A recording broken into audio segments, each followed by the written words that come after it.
我家一周吃8天都不会腻的青瓜炒口蘑，嫩滑爽口啊，好吃又有营养，保证你啊看一眼就能学会。大家好，我是三哥，今天我用这个青瓜和口蘑教大家做一道非常清爽的青瓜炒口蘑。我们食材很简单啊，我们准备了鸡蛋、青瓜还有口蘑啊。众所周知啊，这个菜色它是非常清爽而且很鲜的啊。第一步啊，我们把青瓜打个花皮。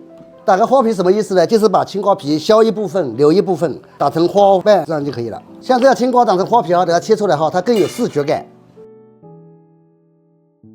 我们青瓜今天啊，我们把它切成片刀啊，片刀就是把它去囊，打成片就可以了啊。用片刀啊，这样形状会比较好看啊。我们再切点胡萝卜配个色啊。这个口蘑啊，它这个根部哈，它是非常嫩也非常营养有价值的啊，所以说你根本就不用去，可以吃的啊。我们直接把它切成薄片。来，我们把青瓜和口蘑放一起啊。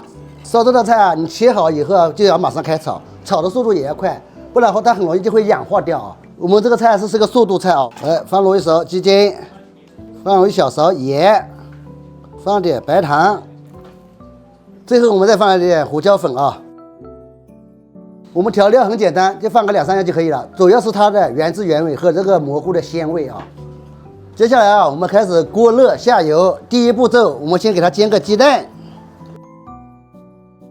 我们这个煎鸡蛋啊，像这种炒蔬菜的话，鸡蛋要嫩一点，就是说火要小一点，不要烧太大，烧火。来，我们鸡蛋下锅，小火慢煎啊。像这个鸡蛋哈，一定不要煎老啊，要嫩一点啊。我们煎好以后就把它给盛出来。来，我们鸡蛋已经拿出来哈，锅中留底油，直接放入姜蒜。来，我们姜蒜下锅，把它爆香一下。姜蒜我们切成片就可以啊。来，我们直接口蘑、青瓜下锅，下锅以后就直接翻拌啊。像这种炒时蔬啊，那个口蘑和青瓜尽量不要焯水，焯水的话哈，它蔬菜营养它全部会流失的啊。炒成半生的时候啊，我们加上前面调好的料汁啊，直接下锅。料汁下锅以后，我们把鸡蛋倒入锅中。鸡蛋下锅以后啊，我们再检查给它勾个芡，这个芡是很薄的啊，稍微有一点就好啊。我们芡是勾薄薄的芡啊，这种叫琉璃芡啊。像这样我们就炒好了啊，准备起锅。起锅之前流入一滴明油，淋入明油啊，主要是让菜增加这个色泽度啊。